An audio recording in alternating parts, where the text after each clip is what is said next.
That is it. Yes. Okay. Yeah. So, what kind of meditation were you doing, Deej? Oh, Anapanasati. So. Hi, dude. Welcome. Welcome. Hello. Sorry, I'm just walking along. It's a lovely day here, so I'm just going to listen in and enjoy the walk and enjoy the Dharma in the process. Good, man. That's awesome. Thank you. So you were doing some breathing meditation? Yeah. Some mindfulness with breathing, or in or out breathing remembrance. I like to call it that. But whatever, Anapanasati. But yeah, just practicing getting into seclusion. I actually set the timer and I decided to go a little bit longer, so I went for about 20 minutes. Didn't feel like that though. It was like went by very quickly. So, and just kind of practicing moving between the different tetrads and items. Starting off though, really practicing with the recognition of the benefit of the practice, and then gratitude for being able to practice and gladdening the mind like that. And then relaxing the body, working with that, really working with the inhale and the exhale, and gladdening the mind, unifying it, working in with the feelings, and then, spending a bit just coming back to investigating impermanence, fading away, the ending of things, and just throwing it all back to nature. That's awesome, dude. Wait a minute, things aren't permanent? What's happening? I thought things were permanent.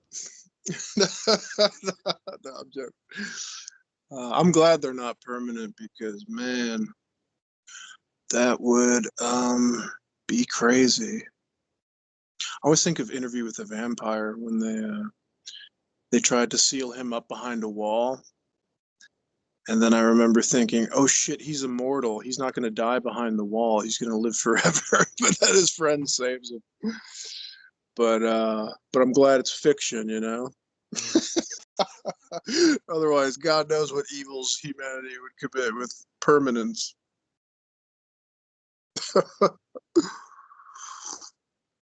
But yeah, I don't know. Everything comes to an end, and that's wonderful. But I think in the Dhamma and other traditions too, talking about anicca, dukkha, anatta, that everything is impermanent.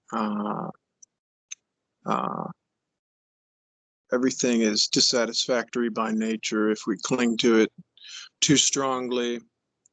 And there's no permanent self either. There's no soul, or what I and Buddhadasa Bhikkhu like to call no ego.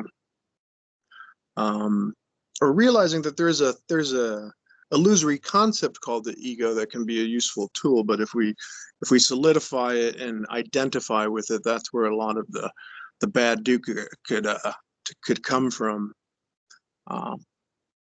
But there's such a, I find when I'm contemplating these things, there's such a lightness and like I was speaking about earlier with the movie, there's such a breath of relief that things aren't permanent, because no matter what happens, you don't have to take it too seriously. You don't have to take it too personally.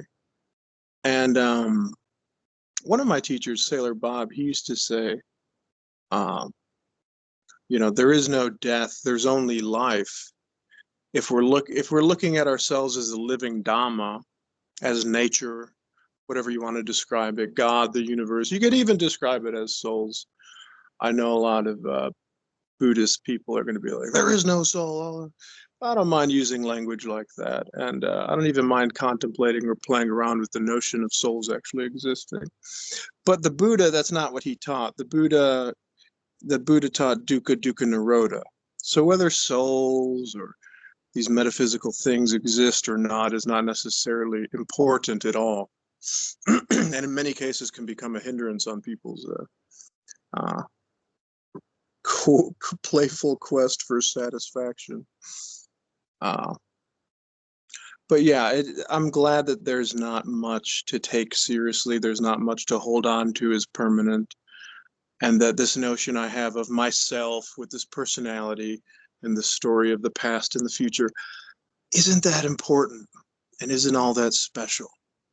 And it's such a relief. Like, oh yeah, I don't have to be a star of a movie or a character in a play. And when you're having fun and you can look at these ideas loosely and not take them too seriously, yes, then in an ironic sense, those things can become a joy, the ideas of being a star in a movie and playful, because there's nothing solidifying there. There's nothing becoming concrete. There's no notions that you're holding on to too tightly. So I always find in the Dhamma, it's a bit of a joke in a way, the truth. The less you take things seriously, the less you identify with an ego kind of permanent soul self. Ironically, the more life becomes like a theater, like a joyful play. Then these things of wanting to be special kind of actually happen. These feelings of wanting eternal bliss actually can occur when you don't give a fuck if you have eternal bliss or not. When you don't give a fuck if you're enlightened or if you're using the right verbiage or whatever the fuck. When you don't take things so seriously, including terms, where you have to remember these are just words. Dhamma, Buddhism, the Buddha, the Pali Canon that he may or may not have greatly influenced. I'm sure he did in a lot of ways, but we have to remember there's modern day teachers that their students can't even get what they're saying correctly. So that's a good thing to remember, because even the Pali Canon don't cling to too tightly. You know, these books. Otherwise, we'll become like the religious zealots, clinging to their Bibles, lighting people on fire for not following the proper rules, rites, and rituals. We know where all that leads. Salem witch trials and all that shit. And even when you don't have religion in the general sense, like in modern times in America, or the West anyways, then you get these people who are becoming identified with politics and becoming identified with society, with things like science. And that's a good example. Science, a lot like the Pali Canon, there's a lot of truth in science. It's a wonderful tool. But also people who are naive can't see how it can become manipulated, how certain scientists are just fathomable humans who can be tempted with bribes. So if you want to pursue science, it's not difficult, and people think there's gatekeepers with it. But really, the scientific method at its basic level is just observation and experimentation. And it's not too different from the Dhamma practice itself. None of us would really be interested in this stuff or doing it if we didn't practice gladdening the mind here and now, practice remembering, looking, and changing our dukkha into sukha. Bringing about these changes, bringing about our true nature, I don't mind calling it satisfaction. Like Buddhadasa Bhikkhu used to say, if you want something to cling to, if you want a notion to cling to the notion of the Dhamma. It's the safest notion to cling to. So we all have to be scientists really in the Dhamma, because why would we be doing this if we didn't try it out? If we didn't see that we have the power to change things, we have the power to gladden our mind, why would any of us be wasting our time doing this if that wasn't the case? That's why, to me, doubt is such a hindrance, because you're not doing it properly if you're just playing in the shit. If you're just rolling around in your pity party, playing victim mentality, then you are making no changes. And when I say correctly, I'm not saying in a strict religious or rule type of way. I'm saying it if you're not gladdening the mind, if you're not taking things not so seriously. this is the type of correct way I'm saying. Like Dhammarato says, you don't have to get it right. You just have to get it happily. It's not a complex notion to that we have to constantly over intellectualize in our heads. It's quite simple. As simple as breathing, because breathing takes us back to the Dhamma, the truth that exists here and now. And where, like I always said, where does the Dhamma go? Where does Buddhism go? Where does right and wrong, left and right, black and white, up and down? Where do all these things go when we're satisfied in the moment, smiling at something that pleases us? Like wholesome, nurturing thoughts, feelings, emotions, actions. Who cares about anything else? There isn't even room for caring other than being satisfied in the moment. There's not room for he's a Buddha, he's not, he's in line, he gets it, he doesn't. When you're satisfied, all that hierarchical bullshit fades away. All that superstitious, magical nonsense fades away. And you realize, sure, we live in a magical place, but the most magical thing of all is not the mysteries. It's the truth that's revealed to us in the light of gladdening our mind and dispelling, getting rid of dukkha and transforming it into sukha, the holy alchemy of doing this practice, or this fun game, really, this fun dance. Yeah. That's why I love the Dhamma. That's why I do this every week. That's why I read books on it. That's why I try to practice it to the best of my abilities. That's why I try to help others with it, because it's not bullshit. It really has helped me. And I see it more and more clearly every day that I have the power to feel good. And not in a selfish, self-love, I get to go to the spa. Those things are fine. There's nothing inherently wrong with it. But it's not a selfishness. It's a selflessness that awakens the kingdom of heaven within us. It's giving up the clinging to egos, giving up the clinging to pasts and to futures, and practicing the middle way of the present. And even with these fun words like the present, and even with these truths like the things that exist within the Dhamma and nature, don't even cling to those too tightly. And you really have a sense of freedom, because these things are meant to help other people. They're not meant to be better than other people. They're meant so you feel good, not so that you get temporary sense pleasure from elevating yourself in status to others in your view. No, it's meant to be joyful. It's meant to be a thing of joy, a thing of beauty. And even children can understand this, because children often don't have the capacity cognitively to understand certain things completely, but they don't need to. And that's why Jesus would often say, if you want to see God, you need to have the innocence of a child. You need to be like children.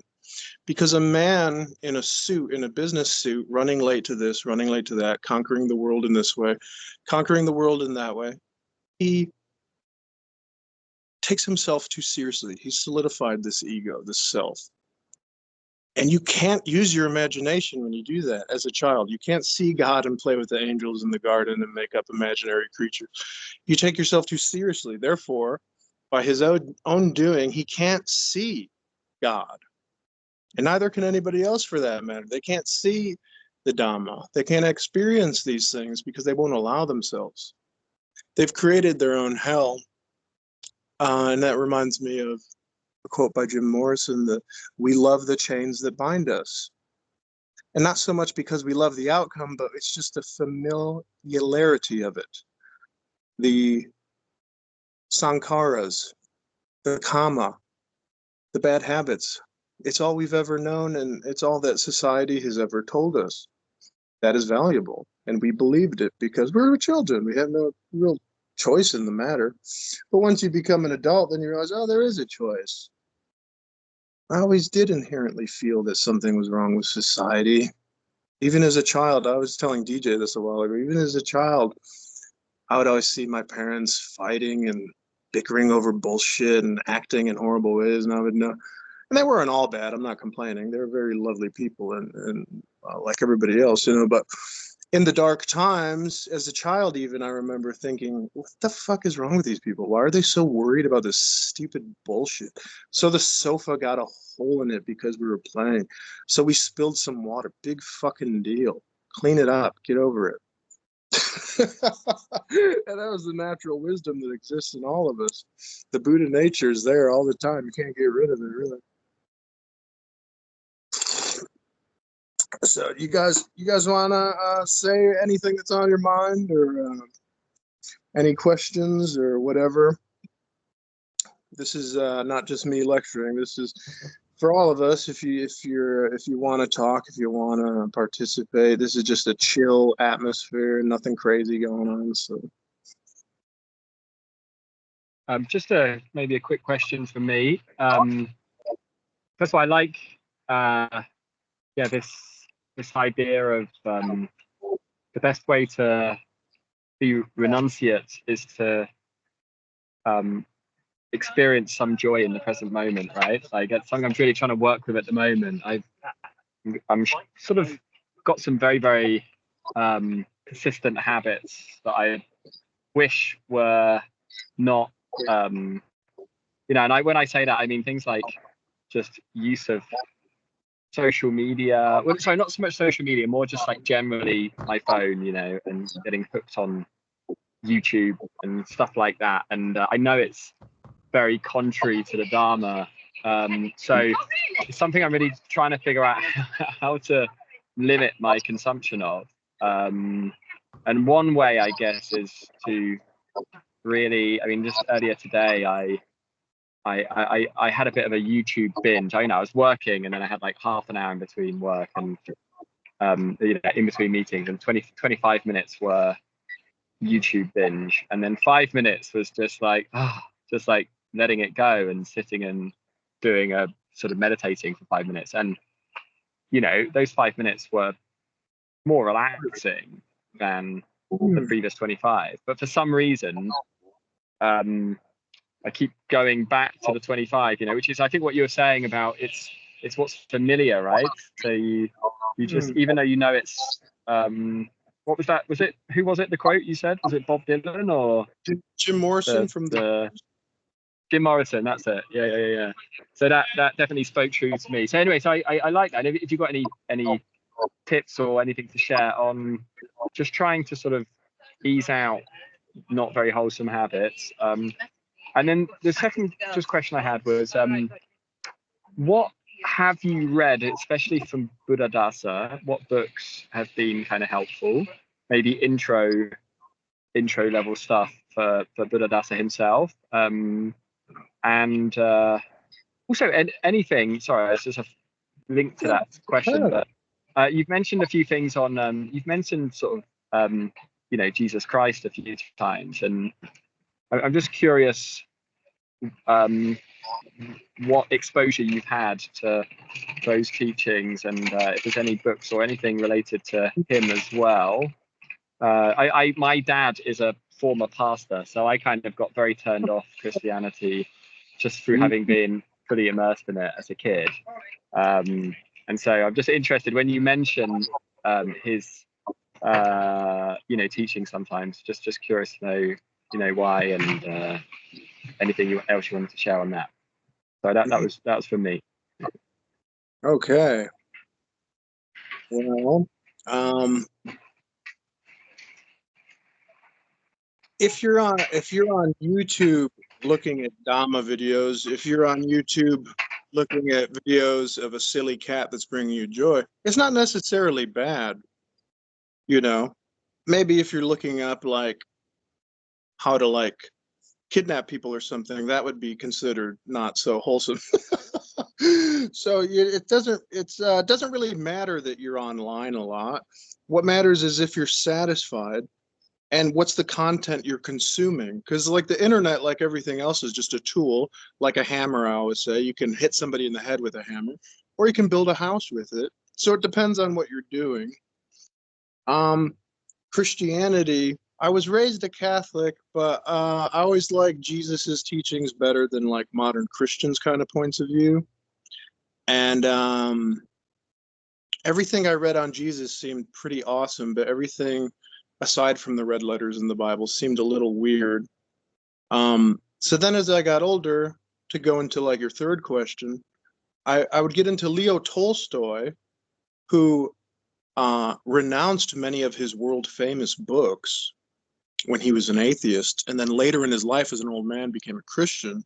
So I recommend reading anything after, they call it his post-Enlightenment stuff, and even some Tolstoyan scholars aren't even aware of this latter part of his life, which is, I don't know why the fuck they're not, but that just, I've rarely met anybody who even knows anything about this stuff. But it just takes a little research. But anyways, anything after the death of Ivan, I don't know how to pronounce it, Ivan Ilyich or Ilyich.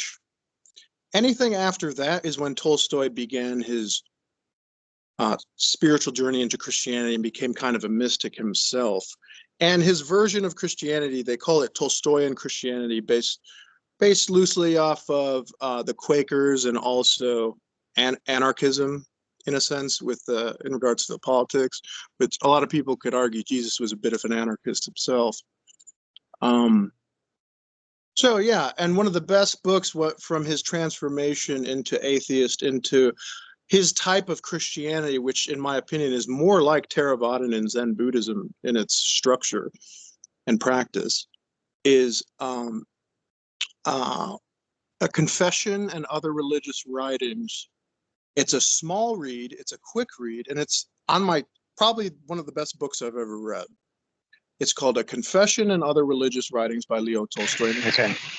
Transformation from atheist into theist, atheist into his version of Christianity, which is beautiful. It's in a way he like discovered the Dhamma by himself. He's like a modern day or a kind of Buddha, really.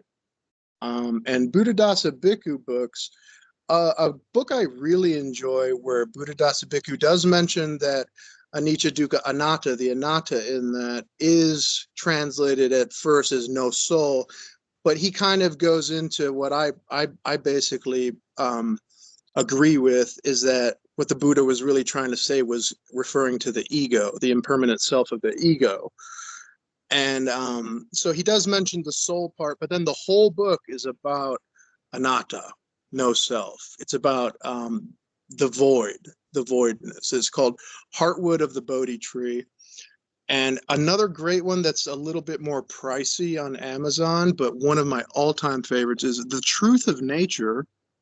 And it's interesting because it's a group of college kids who ask him all the basics and not so basic questions on Buddhism. And it's in a question and answer format where the question is at the top and then his long, beautiful answers are beneath it. And I love it because whenever I hear people bickering about certain things in Buddhism, I can always turn to that book, The Truth of Nature, and find their questions and find exactly what Buddhadasa Bhikkhu said. So it's beautiful, wonderful find, wonderful read. And a lot of these I mentioned are very quick, beautiful reads. Another one is Mindfulness with Breathing by Buddhadasa Bhikkhu. And I believe Jack Kornfield also wrote something after Buddhadasa Bhikkhu's piece just to kind of help the reader clarify what he was saying. I know some people aren't into Jack Kornfield, but from what I've seen, I actually think he's kind of a cool dude. But yeah. Anybody else have anything to add on his questions? One thing that popped up for me is that you can absolutely do anapanasati while watching YouTube, and it can actually be much more enjoyable in that way, to really be in touch with the body, enjoy the breathing, and then if you're watching something that you like, even, yeah, just can be really enjoyable. Hi, buddy.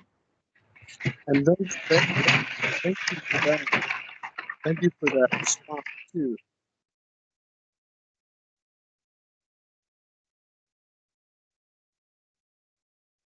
Yeah, that was a beautiful response. DJ, do you have anything to add on what he was saying? And welcome our new friend.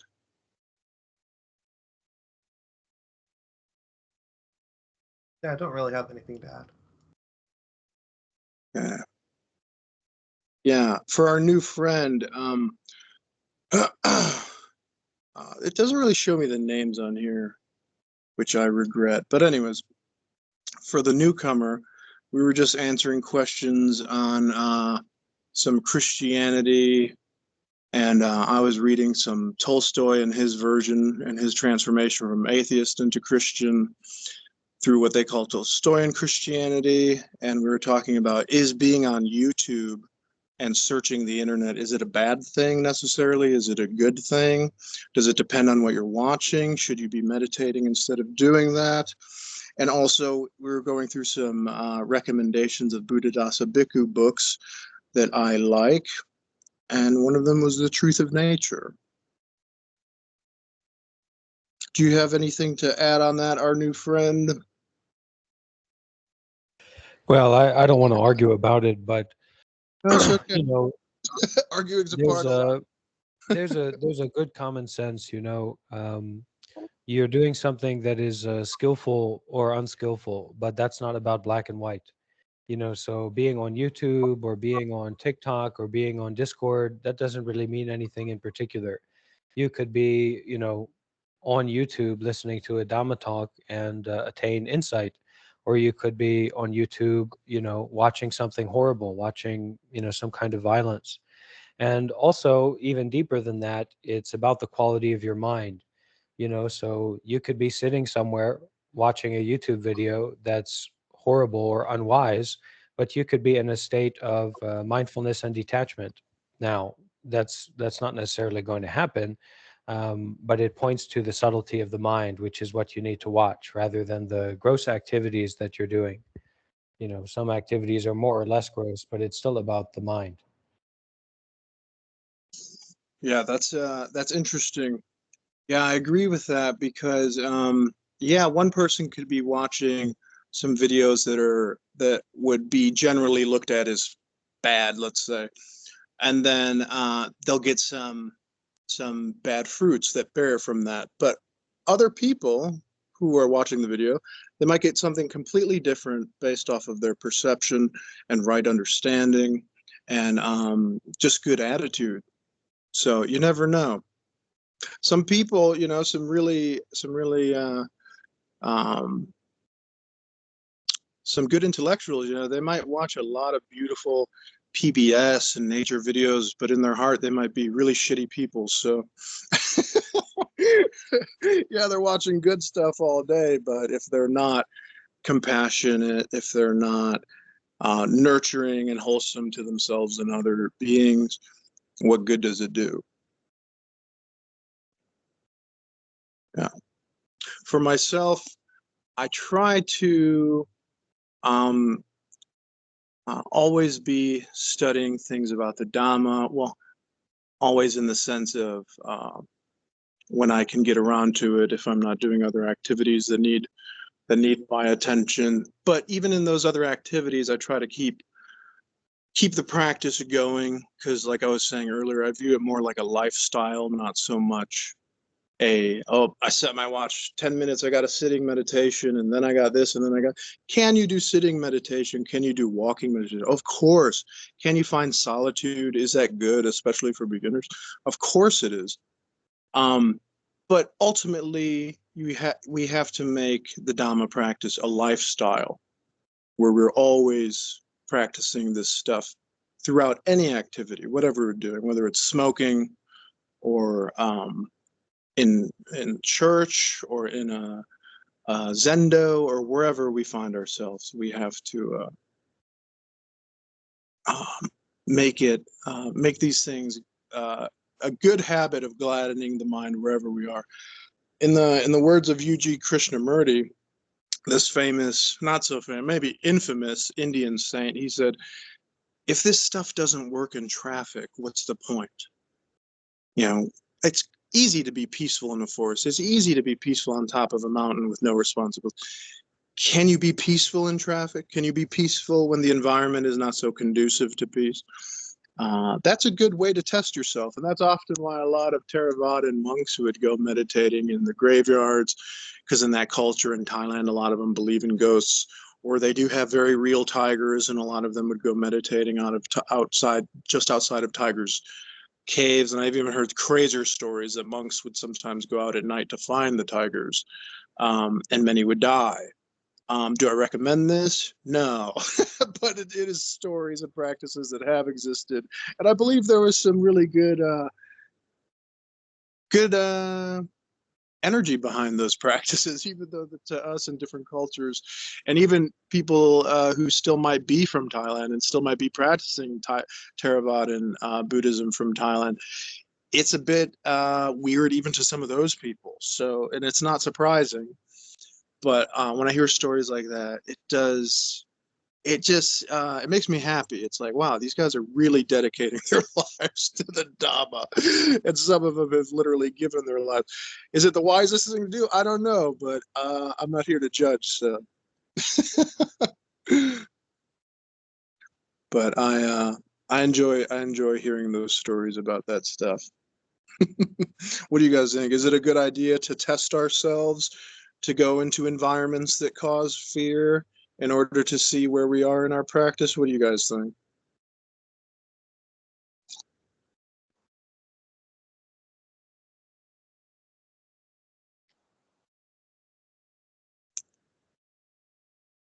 Okay, I can go first. So, Yeah.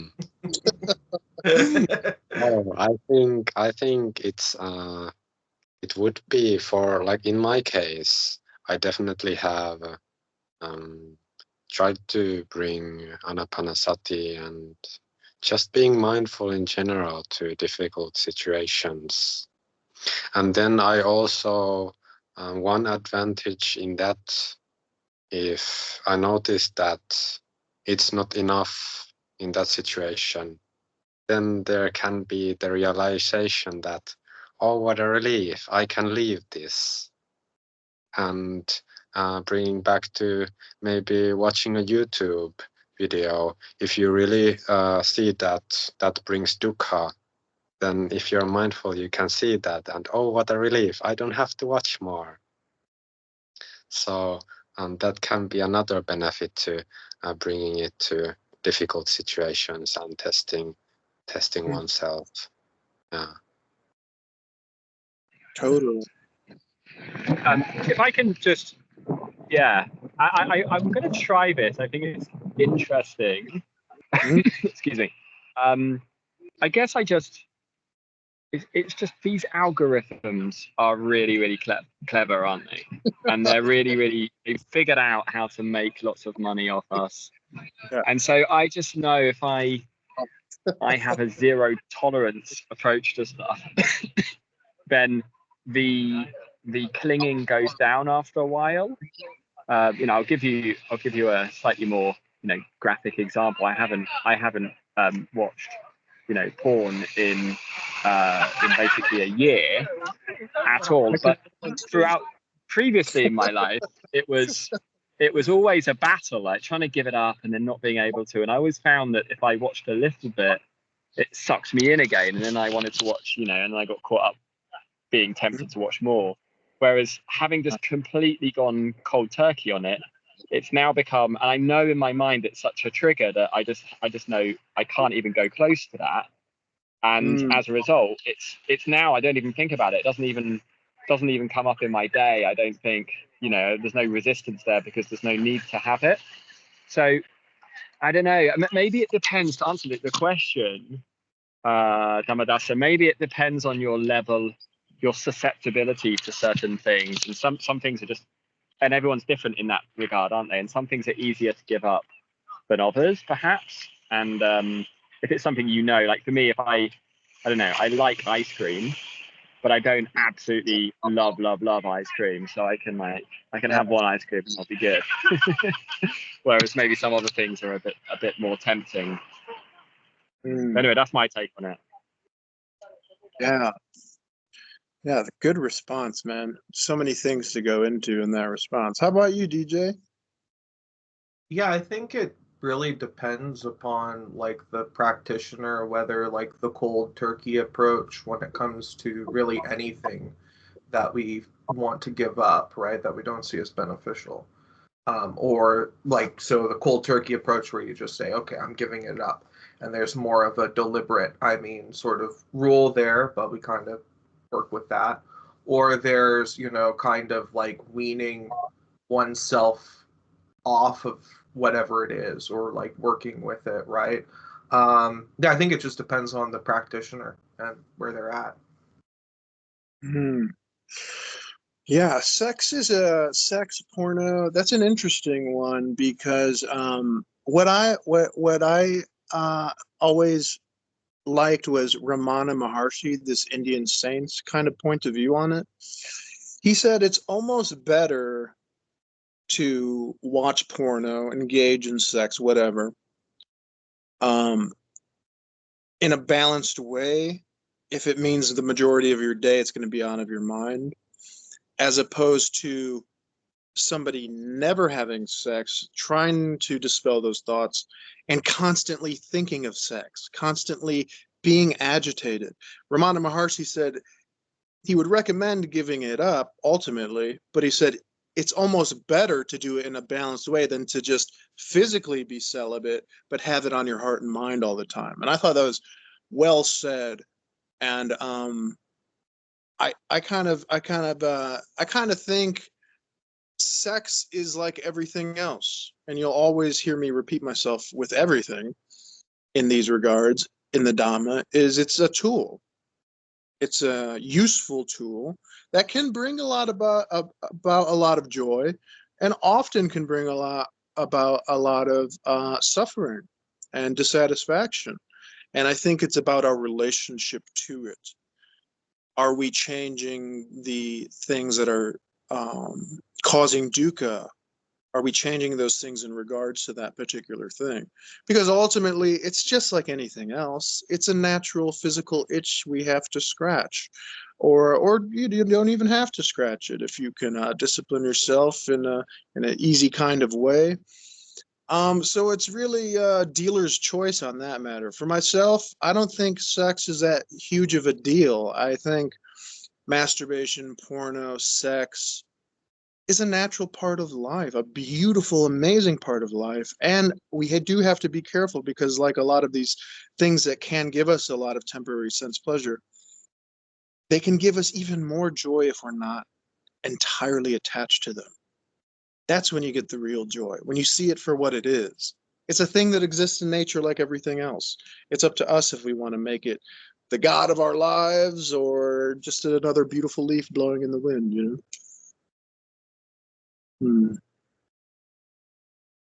Yeah, same is true for. Go ahead, Ben. No. That was just really thanks for your comments and your interesting stuff. Incidentally, I'm very low on battery, so I might suddenly disappear from the call, but I just hopefully not. But just so you know. No problemo, man. Technical problems, low batteries. It's a beautiful Zen bell at the Zendo at the temple reminding us to remember, look, and change.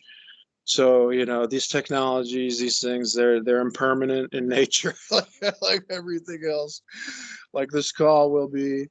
So, no biggie, man. No biggie. No worries. No worries.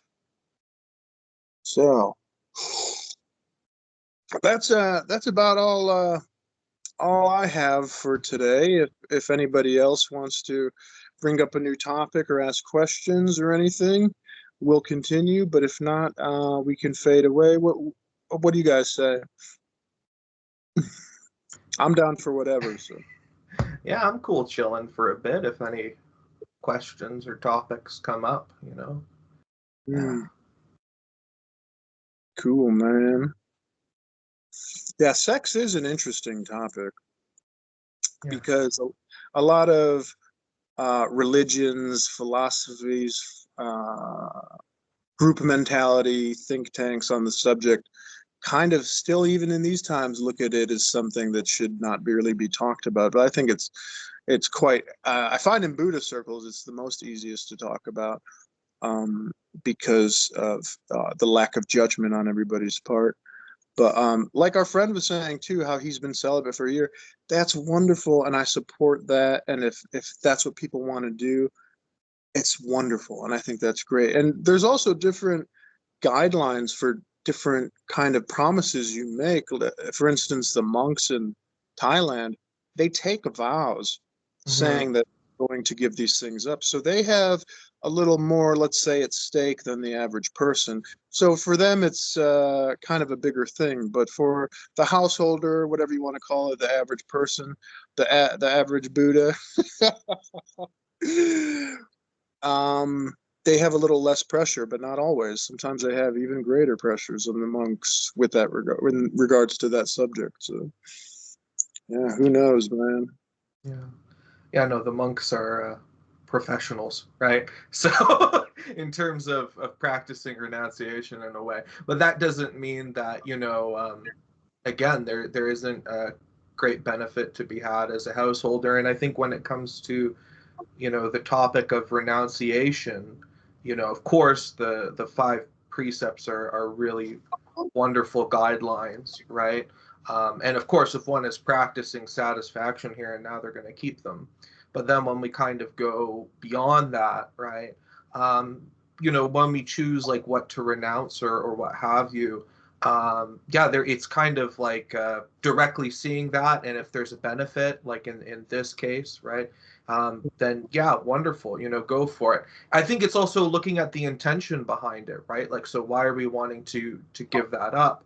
There, yeah, with a topic like sex, there can be a lot of guilt and shame, right? That can be baked into it. And then you'll have certain movements that are really against it because of intentions of wanting to get superpowers or something. Like you do see this online with people. And it's like, well, that's not a particularly wholesome intention either, right? Because it's like, well, if I abstain from this for so long, then I'm going to get this superpower, or I'm going to become a chick magnet or something like that, right? So it'll make them more attractive, right? And so that's sort of still the wrong intention there, right? So again, I think the most important thing is coming back to dealing with things, especially as a householder, first and foremost in a healthy and wholesome way, and that can be finding the balance, right? And sometimes that balance is like just straight up giving things up, you know. But again, I think coming back and engaging with, if whatever we're engaging with, to also be able to recognize the danger in it, to not get too caught up in it, to come back and to be able to recognize 2 moments where we can be happy without it. So like, again, if you're like obsessed, you know, if you're addicted to anything, it's going to have a detriment, right? So if we can't go and, you know, go to the bank, you know, and come back and be happy because we're addicted to this or that, you know, and we're thinking, oh man, I can't wait to get home so I can indulge in whatever craving there is, right? Rather, we can come back to the breath right then and there and recognize completion, that we can be complete, whole, and without lack right then and there.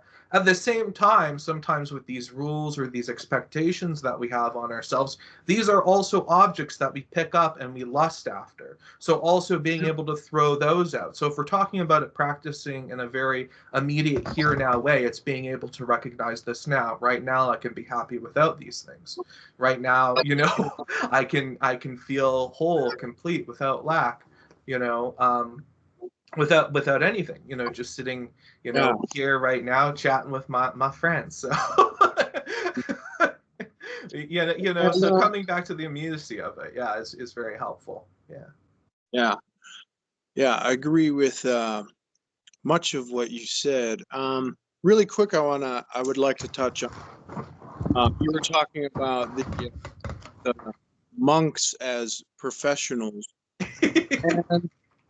And there's definitely some monks who are more professional than others, but I would like to, because there's a lot of householders, because there's a lot of novice and beginners who watch these videos. I would like to stress that because you are a monk may give you some advantages in Dhamma practice. No one can argue that. But also, it depends on your practice. It depends on your perception, because You can be a CEO, you can be a medical doctor, you can be a lawyer, you could be a monk in Thailand, you could be an abbot, you could be me, you could be you. And if you are not satisfied, it doesn't matter what your imaginary title is. In some instances, I would, some could even argue, in the time of the Buddha, to be a renunciate, to walk around in these robes that used to be the blankets of the deceased, to have a shaved head, you were an outcast in a sense. Not even in a sense, quite literal sense, really. You were considered odd. It was not something that people looked at as a status, of a high status. If anything, it was a low, weird status. People were sometimes today in time, they were afraid of monks. But I think in modern times, we have to, and this is not much talked about in Buddhist circles, in modern times, actually being a monk might be a detriment,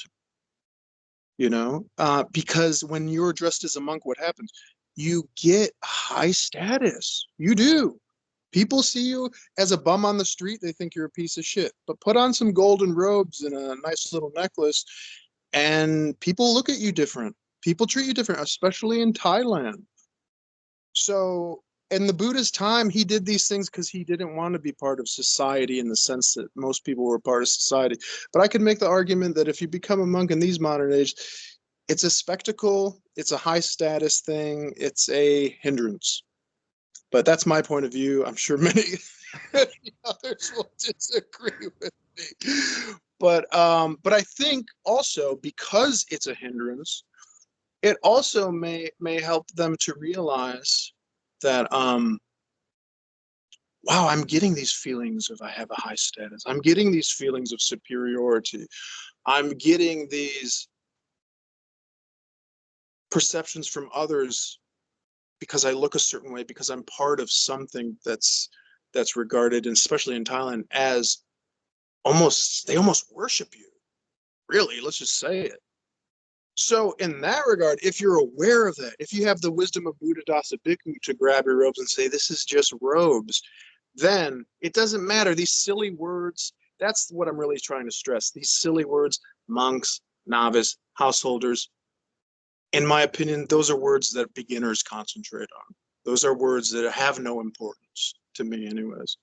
Those are words that are just other concepts that we're clinging to. To be a monk is to like having training wheels. You don't know how to be a good person. You're not an adult yet. You need somebody telling you, now go to school and follow these guidelines and follow these rules, because you don't. What is a good person? I don't know. What do I do? How do I live? What do I do? It's become an adult. Figure it out. Have compassion for others. Live a simple life. Treat yourself in a nurturing way. Be joyful to yourself and others.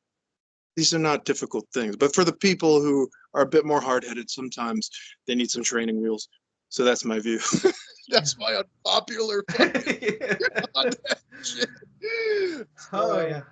Yeah, no, in a way, bringing up the professional aspect, though, is because it's like, that's it, like, that's their livelihood, right? So this is, that's how they get their food, right? So they're professionals in that regard, right?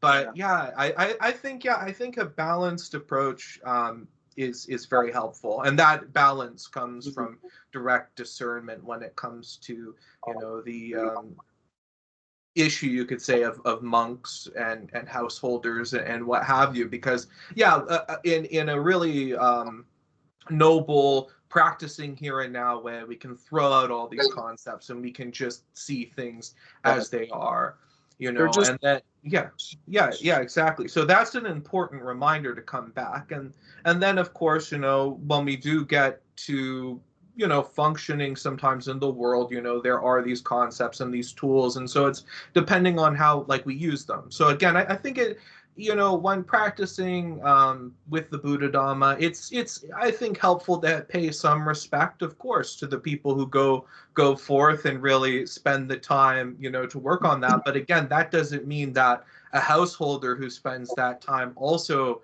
working in the Dhamma, also, you know, providing for their family, working with their family, finding that way is, you know, not valid either. You know, I think, again, both are valid approaches, and depending on the practitioner, their conditionings, their karma, they're going to go in different directions. Right. And so it's figuring out, hey, where are we at? What are we doing with our lives? You know, and then just kind of playing those cards to the best of our abilities. Right. And that's And why, it's fun. that's why sometimes, like Buddhadasa Bhikkhu, I like to say a little brash things because I like to bring people back to the earth.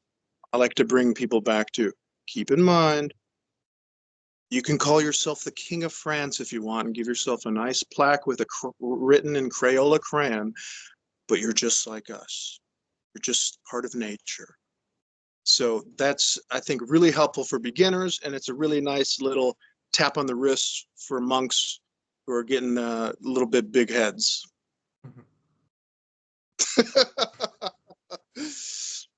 But what do I know? Hey, don't listen. I'm just a fuck up like everybody else. I'm just a Buddha. I'm just a Buddha. That's how I should look at myself. Wholesome. But anyways, you guys got anything else you want to talk about? Yeah, Any questions?